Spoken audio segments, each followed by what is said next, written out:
ஓம் சாய்ராம். ஸ்ரீ சாயின் ஆசீர்வாதத்துடன் ஸ்ரீ கோவிந்த் ரகுநாத் தபோல்கர் என்ற ஹேமாத்மன் இயற்றிய ஸ்ரீ சாய் சச்சரித்திர கிரந்தத்தின் அடிப்படையிலே தொகுத்து மூல மராத்தியிலே விரிவுரையுடன் இயற்றிய தைந்தின் சாயிபோத் பேராசிரியர் டாக்டர் சீதாராம் கணேஷ் தேசாய் அவர்கள். இந்த நூலின் தமிழ் மொழிபெயர்ப்பு ஸ்ரீ சாயின் தினசரி ஞான போதனை தொகுத்து வழங்குபவர் டி.ஆர். மாதவன் அவர்கள். பிரார்த்தனை. சமர்த்த சாயி, இச்சிறு மந்திரம் புனிதமான ஜெயமருளும் மந்திரம். இது இனிய பக்த பாவ மோக்ஷ சூத்திரம். அவரது புனித வாழ்க்கை வரலாறு மதுரம். சாய்நாதர் கடவுள் பக்தியுள்ளவர், தர்மத்தை பின்பற்றும் பிரபஞ்ச பாலகர். இப்போது இவர் வாழ்க்கை வரலாற்றை பாடுங்கள். மன அமைதியை பேணுங்கள். ஈஸ்வர் அல்லாஹ் ஒருவரே கூறுவார், கடவுளில் வேறுபாடு இல்லை என்பார். சாய்ராம் உங்கள் அன்பான சொற்கள், பக்தியும் மரியாதையும் அருளும் வார்த்தைகள். ஓம் ஸ்ரீ சாய்ராம். ஸ்ரீ சச்சிதானந்த சத்குரு சாய்நாத் மகாராஜ் கி ஜெய். ஓம் சாய்ராம். ஸ்ரீ சாயின் இன்றைய ஞான போதனை அத்தியாயம் 18, ஓவி 130. சில சமயங்களில் பாபாவும் அதை பிடிப்பார். மனிதனின் இறுதியை அதி தீவிரமாக பார்ப்பார். அன்பின் உரைக்கல்லில் பக்தியை சோதித்து அதன் பின் உபதேசங்களை வழங்குவார். விளக்கம். மாதவராவ் ஹேமத்பந்திடம், இந்த இலை இலசாக இருக்கிறது, பெட்டியிலே சுண்ணாம்பும் வெற்றிலையும் இருக்கிறது. நான் என் தலையிலே ஒரு தலைப்பாகை அணிந்து கொண்டு வருகின்றேன் என்றார். பின்னர் அவர் ஹேமத்பந்திடம் வந்து, பாபாவினுடைய லீலைகள் எல்லையற்றவை. நான் உங்களுக்கு எவ்வளவு சொல்ல வேண்டும்? நீங்கள் படிக்கட்டுகளுக்கு வந்ததிலிருந்து அவரது லீலைகளில் மிக குறைவானவற்றையே நாங்கள் பார்த்திருக்கின்றோம். நான் கிராமத்தை சார்ந்தவன், நீங்கள் அனைவரும் நகரவாசிகள். அவரது லீலைகளை பற்றி நான் உங்களுக்கு எப்படி சொல்ல முடியும்? அரே பாபா என் மக்களை நம்மிடம் அனுப்புகின்றார். அவர்களின் செயல்கள் அவருக்கு மட்டுமே தெரியும்.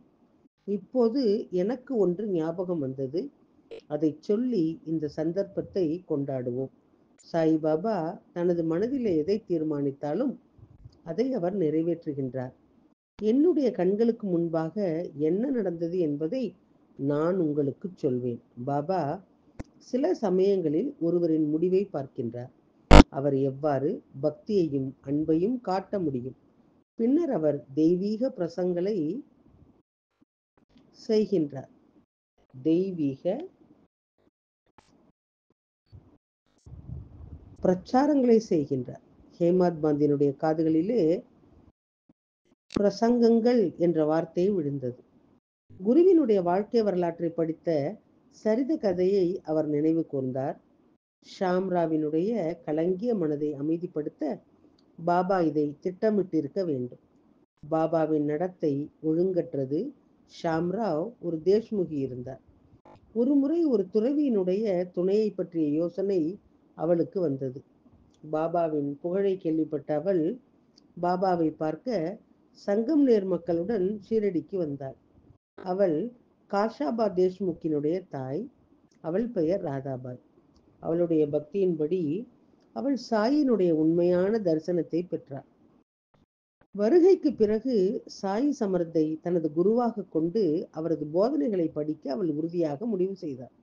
ராதாபாய் வயதிலே மூத்தவள். அவளுடைய தீர்மானம் உறுதியாக இருந்தது.